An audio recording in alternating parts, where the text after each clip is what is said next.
Welcome back to Debatable. My name is JD, and we've got a few things on the docket today that we wanted to go over. Had something from Goldman Sachs, definitely some things going on with the social media platforms, and a couple oddities from YouTube as well. So the first one there, with Goldman Sachs, we had them announcing that they're considering pulling back out of some of their accounts and stuff like that, one of which is Apple. Which is kind of unfortunate because I suppose when it comes to the lender, it doesn't really matter who's backing a company like Apple. Yeah. It's just interesting to think, oh, wow, Goldman Sachs is actually going to back out. And it also makes you wonder, like, how bad is it that they need to actually pull away, because they lost over $3 billion since 2020 when it actually started doing its push with the Apple Card. So, man. It's really taking a toll on them. Well, Goldman, how long have they been with Apple, actually? It's been quite a few years, hasn't it? 2019, yeah. Yeah, for the other side of that deal to kind of just dip off that quickly, I feel like Apple should have been a lot more careful with that one. Well, I mean, it's just the whole entire, I think what's killing them is the whole entire buy now, pay later. And that's what consumers are doing. That's what I'm doing. Oh, I gotcha. And that's what so they're not getting much of what they need to be able to sustain that. And that's why they're losing $3 billion. Well, then how can other companies also thrive like that? Because if Goldman couldn't do that with this whole buy now, pay later, what makes Apple think the other companies are going to do that? I'm not exactly sure the, logistics and all that on the situation. All I know is that they're not thriving. So, okay. But American Express, they're the next ones that could be on deck, and that's in the talks right now as far as who could be taking over. Okay. Yeah, who would get all the account transfers when Goldman Sachs pulls out. So, gotcha. What were your I'm sorry, I actually had this thought. What were your thoughts about that the RAZR? Because I know you just bought it.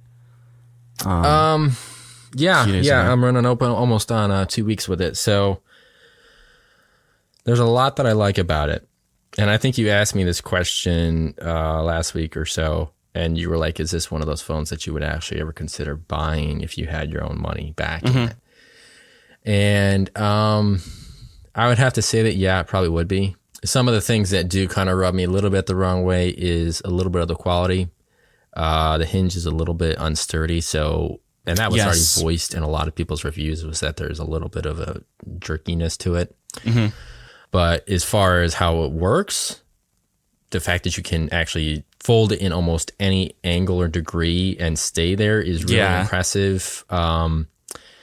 Being able to watch something and have it be its own stand. So it would be at like a 45 degree angle, I think. Yes, I think you're right. You could watch it that way and it works just fine. You can tell there is some dust that can get in the mechanism because I can hear it crunch. Oh. Not like horrible, but you can tell, like, if you have it in your pocket and there's like dust and lint and stuff in there, you can hear it. I don't remember having that issue with the Z Flip 4. Okay. So that's something that they might need to continue working on.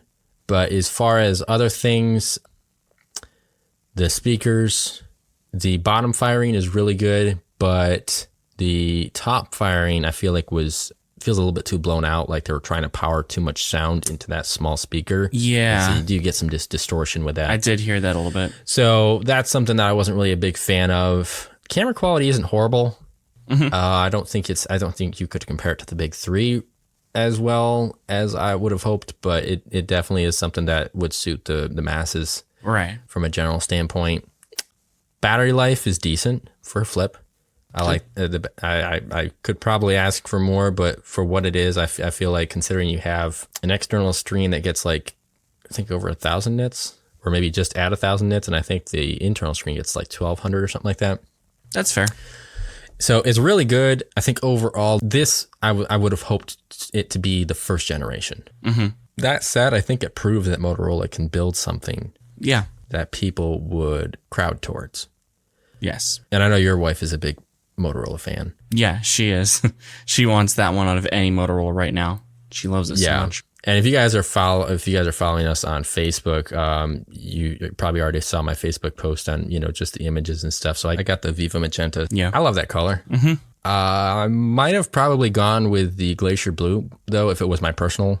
I wanted to get the magenta because I was like, that one looks amazing. Yeah, I was going to say that for me, that would have been mine too. Yeah. Wouldn't have gotten the black. It was kind of funny, though. I'll bring this up because our mom hasn't gotten a chance to get on the show yet, and we're still kind of working on equipment. I will voice one thing she said. She's like, she loves the fact that her iPhone is has like a gold color to it, and a lighter backing because it's easier for her to find. Yes. Because her old phone was black, and then she also had a black case on it. So it was really difficult for her to like in her purse or whatever. So then I think that's really veered me away from ever going black again. No pun intended. I like their Glacier Blue. It looked really nice. The Viva Magenta is really vibrant, very eye-catching. So overall, I think it's, I'm looking forward to what they come out with next as far as 2024. And I'm also looking forward to their cheaper model. We don't even know what that price is going to be yet. I don't believe it's been released yet. I haven't heard anything to that effect. So the regular RAZR versus the RAZR Plus, that'll be interesting to see that on the horizon when that gets released this year. I thought that was a pretty good phone. Just I had when I was at JD's house, I saw on his desk and I was like, oh wow, you bought this, and he never even told me about it. But I tested it out just a little bit quickly, opening, closing, all the features. And I did say, I was like, honestly, if I was testing this phone, this would be the one phone that I would actually keep. Just because it was slim, it felt nice to use, and obviously the exterior display was like out of this world. And I use that a lot. Yes. I actually play a little bit of hill climbing too on that one. And it's easy to play on the front screen because all the controls are right there. They're miniaturized, but they work. What? You play hill climbing too? I go into very phases of gaming. And so that happened to be one at this point in the game. I used to be very good at that. Anyway. Yeah. Yes, I used to be too. I actually could pinpoint all of where the next hill was and like where my angle should be on the car. So anyway, but yeah, I mean, I'll watch Plex on there, YouTube videos. I love controlling my Apple Music and Spotify controls from there. You can even go in. They're like full-fledged applications, and you can go through and scroll through your playlists and stuff like that. So it's been fantastic. I'm hoping that Samsung's iteration of this with the Z Flip 5 is just as impressive, even though the screen size is technically smaller. I think part of that is because the screen doesn't have a circumference around the actual camera lenses. So that could impact that. So that's true. I don't really think that that's going to be a craziness. So I'm just thinking as far as software implementation. Yeah. And I think we've still heard that they're going to have some limitations on that, but I'm hoping that's just rumors. Yeah. But outside of that, yeah, I think it's fantastic in many respects. Definitely having better feedback than the Pixel Fold, but we won't quite jump into that just yet.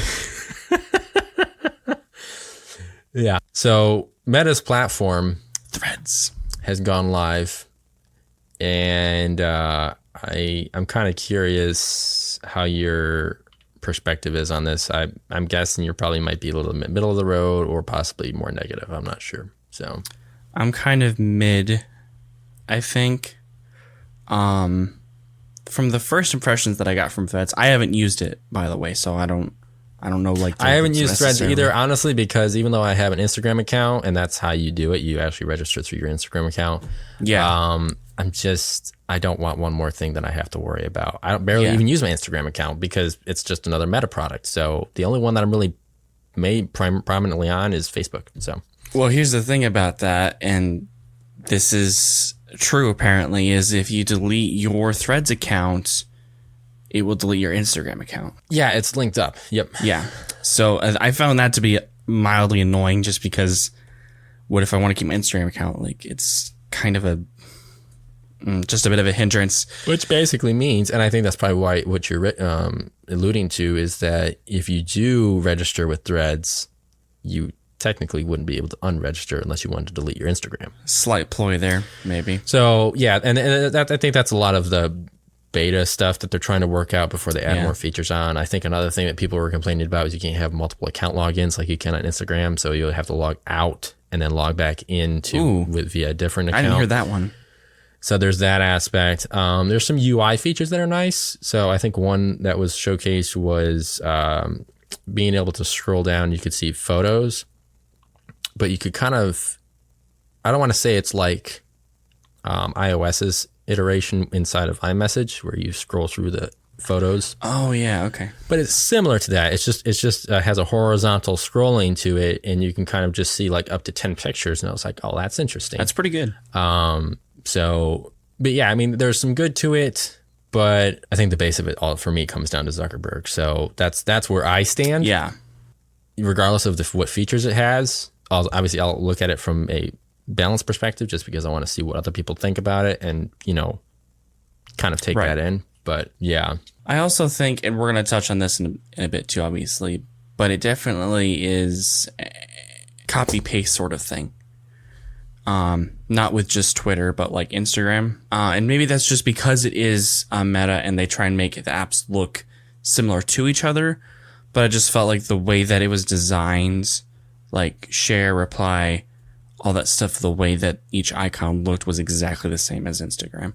I just think if you're going to make a new app, I feel like you should at least put some mild effort to making it look different. Because then it's like, okay, well, it's just another Instagram, but kind of like Facebook or Twitter or whatever, But that was just kind of my 2 cents on it. Yeah, I mean, just in that regard. But the funny thing is, I was actually reading this article, and we'll have it in the description below.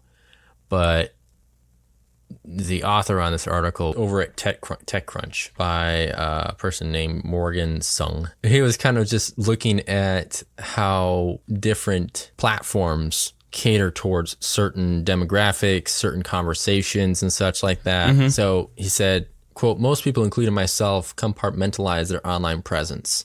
Instagram, with its curated, polished veneer, is keeping up for people I know in real life. TikTok is for content about my extremely niche hobbies. Gotta agree with that. Mm-hmm. Reddit is for diving into reviews of every product I've ever thought about buying. Twitter and all of the clones attempting to rise from its ashes is sharing every asinine thought I've ever had. So it's like every what? Asinine thought I've ever had. So yes. I mean, like I kind of feel like you need to have the variety of it all. I mean, I know most people are like, I just wish everything was just one, which that's what I was trying to do back in the day when we had AOL. Because it was just one app I signed into, and you could actually have access to instant messaging, Facebook, and I think Twitter at the time, if I'm not mistaken. Mm-hmm. And it was just all in one place. So, but I kind of like the diversity. Granted, Reddit is having its problems, pretty much. Yeah. One way to say it. TikTok they're on a road to being banned. And Instagram, I was never really a big fan of, but I mean, it's still popular. I hardly use it. A lot of the youth, so yeah. Early millennials, late Gen Zs. Yeah. Pretty much. So, but yeah, and I mean, Twitter, I use it because that's what a lot of the news is there, and that's really where I go to for news for the most part, at least when it comes to announcements and stuff like that. So, as far as Threads, though, do we really need another one like that? I don't know. We've had some other iterations, like I think people tried to, Mastodon had kind of a following there for a little bit, but it's kind of leveled out. If you wanted to go with some of the conservative stuff, the Truth Social that Trump kind of initiated, that's kind of a type of a Twitter platform there. So I don't know. It's just, I don't really feel like we needed another something. But yeah, I didn't either. I guess Zuckerberg is just trying to filter in some of those people that didn't want Twitter. Yeah, that's also true. And I think that I feel like he wanted to complete the saga, if you will. Triumvirate. Yeah, the Facebook, Instagram, and Twitter. Yeah, was the original. Yeah, but now I feel like it completes the three for at least on his part, which is fine. I mean, if people are enjoying that kind of thing, that's good too. But yeah, I also agree, like, having multiple out there is just, and especially if they're similar to one another, even if they have different features, which is fine.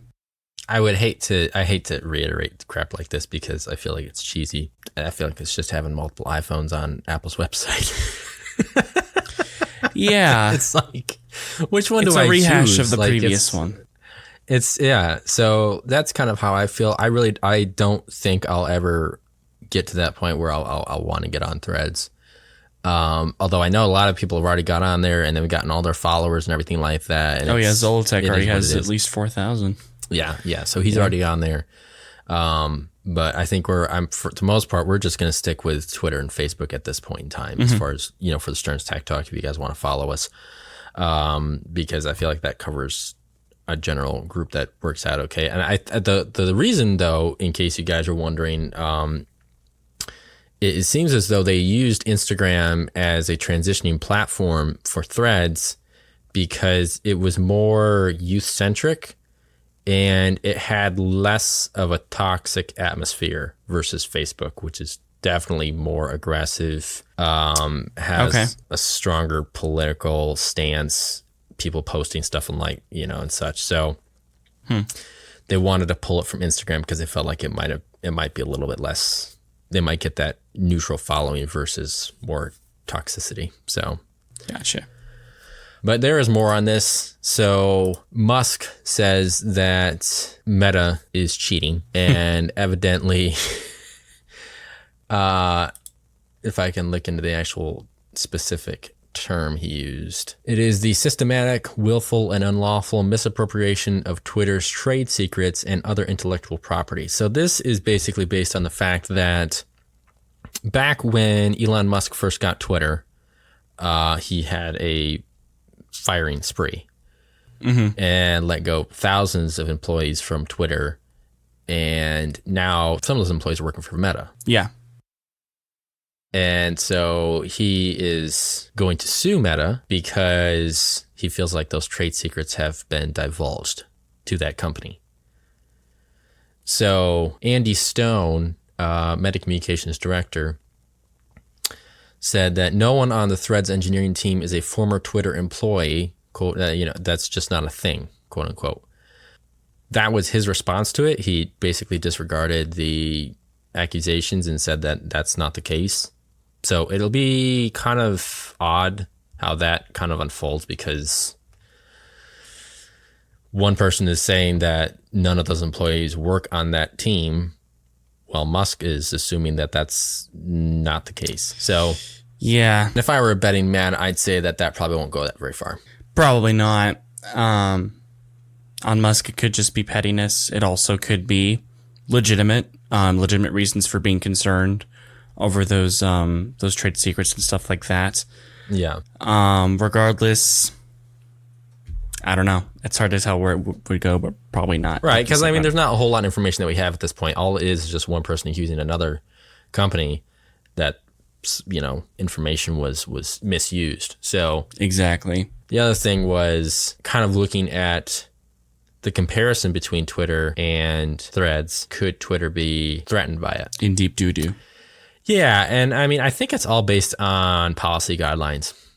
I think that really where a lot of that is going to, veer one way or the other. Obviously, Twitter tends to be more lenient when it comes to vocalization and what's being said on the platform versus Threads, which is basically just, like you were kind of saying, just some sort of Twitterified iteration of Instagram. Pretty much. If you want, that's how I viewed it. If you want to word it that way. Yeah. And yeah. So because of that, it takes on the Instagram guidelines. And so they tend to be a lot more strict, have stronger censorship and such. Some people don't prefer that. I guess it depends on what you're censoring. If we're talking like inappropriate content, that's one thing. Yeah, exactly. If we're talking about other things as far as like opinions, news or whatnot, or opinions or whatever, that whole entire independent fact checking, yeah, that's something that I won't even touch on.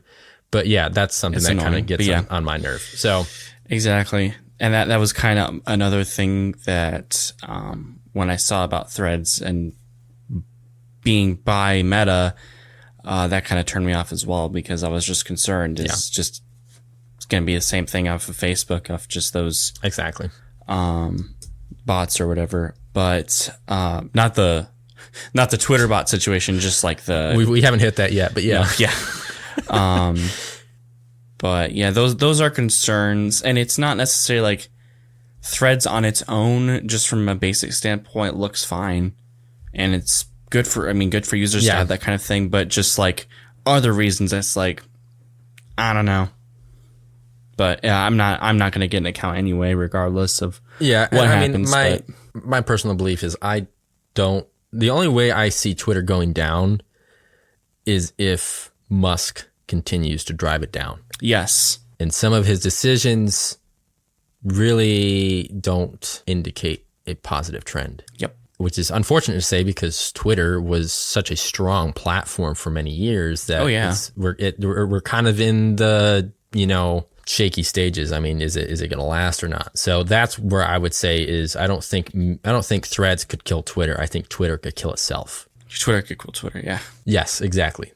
So, and on that note, we'll transition to the last part of this whole entire fiasco. Is meanwhile, in the name of fake account / bot crackdown, Twitter quietly announced that it's going to limit how many tweets you can view based on authentication tiers. That is annoying. Especially, I don't know. Did you actually get that notification at all? That like you had reached your viewing limits? No, to be honest, I haven't even been Twitter. I only usually go on Twitter when I see something Aaron posted, or a couple of their tech guys. Yeah. So for me, it hasn't been an issue yet, but that is, goodness, I've never even just imagine with me for a second if YouTube did this. You could only view 4 videos a day. That would be aggravating. Here's the thing. I guess you're looking at it. It depends on how you view it. So I think what they did is they helped with bot crackdown by how many comments you can make in a given time. Yeah. And that's, I think, what's helped us see less invasion of spam comments in the comment section. That makes on sense. YouTube. So that kind of helps in that sense. And I think this, obviously, like we said, has to do with the whole entire fake account bot crackdown when it comes to Twitter. So what we're talking about here is that new registered unverified users have a restriction of 300 posts that they can view per day. Unverified users that haven't just newly registered have only 600. So that would probably come into my tier. Probably yours too, because you've been on Twitter for a while. And then verified or Twitter Blue account holders can view up to 6,000 posts daily. So if you pay the $7 or $8 a month, or unless you subscribe through iOS, that's what you can view. Since then, actually, Musk has revised that and said it's 500, 1,000, and 10,000 for those specific tiers, respectively. So you can tell that people felt like that was too strict, but he's still trying to get to a point where he can determine what are the bots that are scraping all the data that are constantly having that ping back and forth, and so he can detect that and disable it. So on one hand, I understand. On the other hand, it's another one of those, was this the right way to do it? Yeah, I would agree with that one. I don't think it's as bad as what Netflix has done. No, nothing is as bad as what Netflix has done. We've said plenty of our opinions on that, but I'm just saying that for the sake of a comparison. Yeah. I think there's a positive to this because he's trying to create a more healthy environment on the platform. Yeah, which is good. Because he does want to have people enjoy that versus killing away your customers. It's just, I wish there was a better way that he could have done that. That's the hard thing too, is you can't really think, just you and me. I mean, we could probably think up some ideas, but as people who don't have experience in that realm of platform management, that technology, we couldn't really think up anything necessarily that would work best, which even says more about Elon, or even just like his, people that he works over, is like, you guys should be able to find something. Or it's been like how many months now since he took over? There should be some sort of data tracking that you can actually figure out, like how will we determine this beyond just limiting that's what how I'm many thinking. views can you see. So, but I mean, even the new CEO backed it up and said, this is something that's supposed to help with the platform, and I can't disagree with that. Yeah, but I mean, he's at the same time trying to do something, which is at least good. But at the same time, it's like, was it worth the backlash, the push? Well, yeah, that too. I don't know. And I mean, the thing is, as well, as unless you're like on Twitter like 24/7 or even 50% of the time, you wouldn't really be going through 600 posts a day, I feel like. Anyway. Theoretically, yeah, but it kind of depends, because if you're someone who uses Twitter, like I am someone who watches Facebook Reels and YouTube Shorts, you could blow through quite a few tweets without even thinking about it.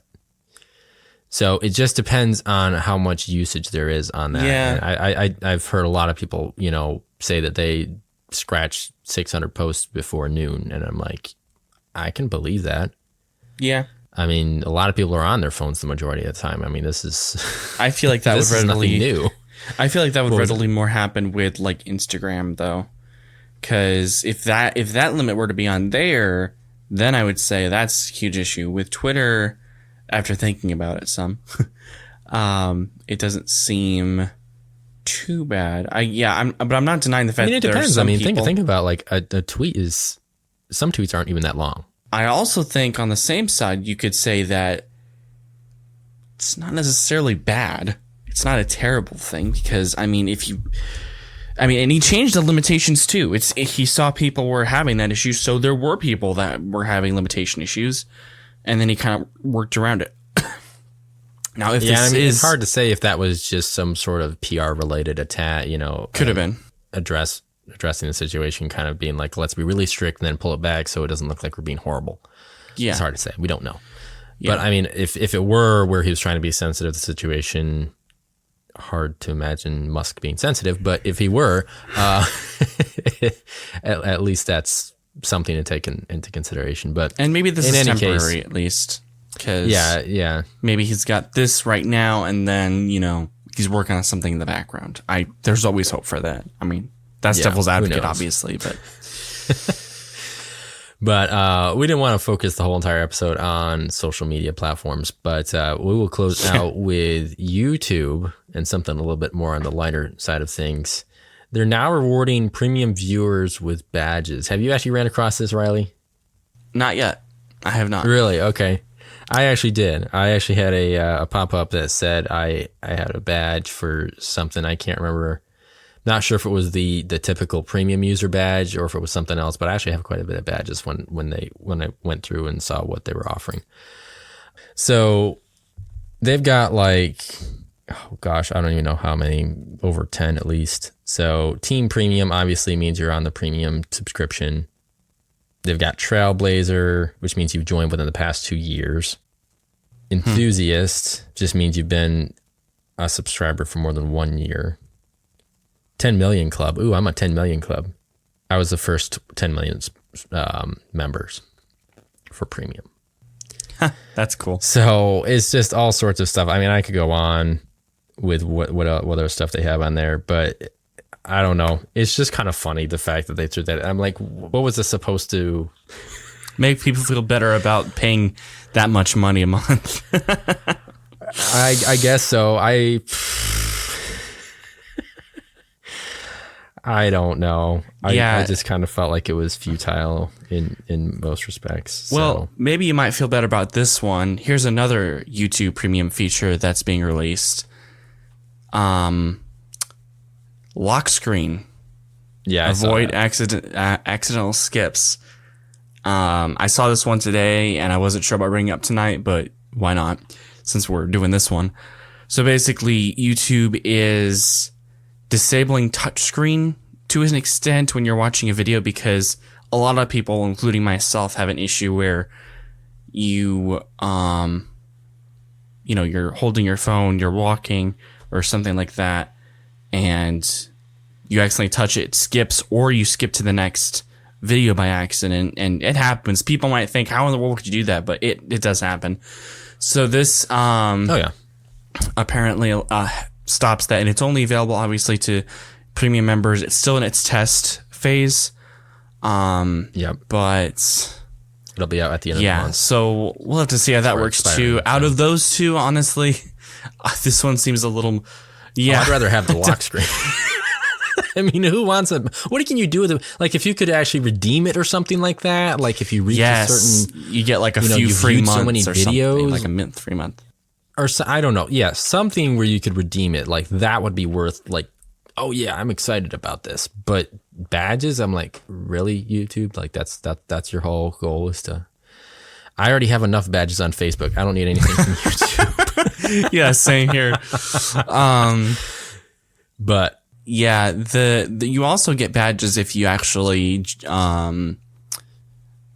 support a YouTuber. So there's that as well. When you comment or whatever. I guess. Yeah, I mean it's just adding on to, like, if you pay this, you get more badges, and then you feel good about yourself. I don't know. And maybe for some people they might actually find this, kind of interesting or whatever. But I think from what I'm hearing from you and from what I think both of us are just like, not really too interested about it. It's cool. Thank you for the badge, but like, doesn't make me feel any better about paying $17, $24 a month on this. I mean, it was one thing for me when I was working in Geek Squad, and I had to wait 6 months, or was it 12 months or 18 months? I don't remember. I had to wait so long before I got my official badge. Oh yeah, that's right. And it was nice and heavy. I mean, it was like literal metal, and I was so happy when I finally got that badge. Like, it actually looked like a real cop's badge, except it had Geek Squad on it, of course. So, yeah, that's one thing. Like, that's a badge where I'm like, okay, I like that. That's something I feel like, because you earned that. I've accomplished something, and it's worth it. You've earned technically that on YouTube, but it's more of like, obviously, you've got a YouTube Premium. What are you gonna do with that? Just keep the phone closed all day? Like. This happens. It's not like it doesn't. It's inevitable. This is Thanos here. It was going to happen. I didn't quite understand any of that at all, other than the fact that, I mean, I kind of saw it the same way as, like, I feel like it's even worse. I saw it the same way as, like, Apple Fitness. Mm-hmm. So, like, they have something going on for July where if I hit my workouts, currently it's at 19 times in the month of July, I get a badge. Okay. But that's something where I'm like, okay, I mean, I know it's a virtual thing, but it's kind of like a reminder of success. It's a motivator. Like, that makes sense. I don't need to be motivated to watch YouTube. That's the opposite effect of what you want. Like, I need to be motivated to get off of YouTube. So there's no logic to it. So, and I think the other thing that will go on the negative side of this was just the fact that YouTube is trying to crack down on people watching videos via ad blockers. Oh yeah. So they're disabling that, and then so you either have to watch the ads or you have to pay premium. So a couple of things with YouTube kind of came out this weekend. So that was one of them. I was like, oh geez. And I mean, it's not like I can say anything negative about it because, well, it's just the fact that, I mean, technically you're not supposed to be blocking the ads. Yeah, I feel like a lot of, myself included, is like, man, I wish I had just the ability to just do that instead of worry about paying premium. But it's like, this is how YouTube makes money. I mean, exactly. Otherwise, YouTubers, they don't get paid. I mean, that's their whole like full-time job is doing that. Yeah. And that's how that works. So exactly. Yeah, I understand people's like annoyance with it, but on the same side, I mean, that's just how it works. I mean, yeah. And honestly, you realize how much money YouTube has probably lost from ad blockers as well. Yeah. Yeah. And I agree with you. A lot of content creators, I mean, they put in a lot of hard work to, refine their craft and, upload what they've been working on and kind of their angle and perspective on whatever it is they produce. So yeah, exactly. Yeah, but it's like you said, it's a negativity from people who have been using ad blockers. But at the same time, I understand your frustration, but I can't really blame them for cracking down on that. So yeah, that's a little bit different than Netflix cracking down on the password sharing, because that was just whole different ballgame. They were originally enforcing that and saying sharing is caring. This is something completely different. So we can't like really. There's always going to be a slight talk about Netflix on every debatable. Yeah, it's just how much we hate them. That'll probably right die now. off in the fall or maybe 2024. We don't know. We'll see. Maybe they'll do something even more despicable. Unless they keep on doing more stupid I was things, just going to say, if they keep doing more crap, then we're just going to keep giving them crap. Like, that's just how it works, man. Give us more content. We won't even have a special timestamp in the description for Netflix, because that's just background comments there.